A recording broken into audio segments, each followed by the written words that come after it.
বীরগণ ধর্মরাজ বুকু তখিম দোহত অযুত ঐরবতর শক্তি সঞ্চিতকারী বলে নম্বর আদি দৈত্য কুলজাত বীর সন্তরয় ওহে বীরগণ ধর্মরাজ আসেন কুফলে মোর যত প্রজাগণ ধর্ম রক্ষা করি করি ফের সকলবে হরের গুণানুকীর্তন আর কোন রাজ শক্তিয়ে করিছেন কি আমার বিরুদ্ধাচরণ ধর্মরাজ যেদিন ধরে মাতৃভূমির রক্ষার নিমিত্তে বড় মূল্যমুক্ত শরীরে অর্পণ সেদিন ধরে হৃদয়ের স্তরে স্তরে লিখিল জননীর গৌরব বিস্তার জীবনের একমাত্র লক্ষ্য মোর হয় যদি শত্রু তবে যদি আমার রাজ্য আক্রমণ তুলি নই তীক্ষ্ণ বলি করি আমার রাজ উদাহরণ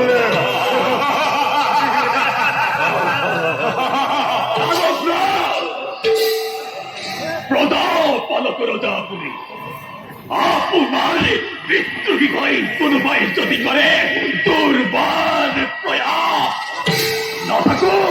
না থাকো বহি তোমার হামতি রাজ আল্লাহ জীবন পাবে যেতিয়াই হব প্রয়োজনে তেতিয়াই সদে করে পাবে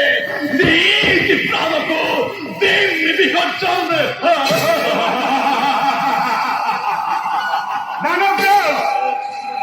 পরম পিতার কৃপা নাই কোনো অশান্তি আমার ইজ্জত সমগ্র দানব প্রদায় আখরি ধর্ম ত্যাগ করি একমাত্র হরিতেই নিমগ্ন করোনাই কোনেও বিদ্যু আচরণ ধর্মরাজ যদিও মই মৰ্তৰ হক তথাপিতো শান্তি নাই মোৰ অতৃপ্ত প্ৰাণ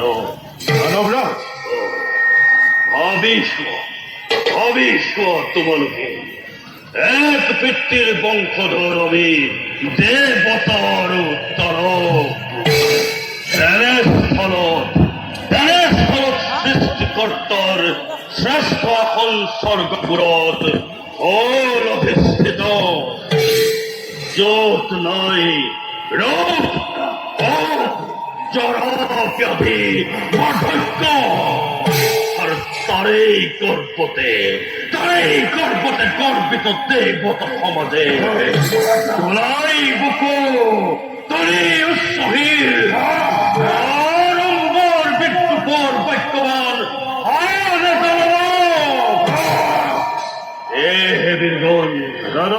এইবার দেবতার বিরুদ্ধে সরাই অভিযান স্বর্গ সুত করি দেবতা তার বর আধিপত্য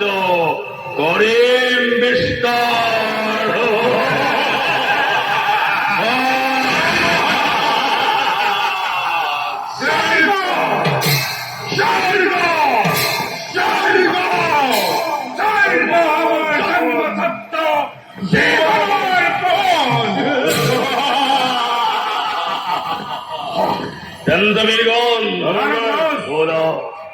সতর দেবতার ভাগ্যলিপি করি অন্ধকার অমরাবতী দানব হবে বলিয়ে করিব বিস্মরণ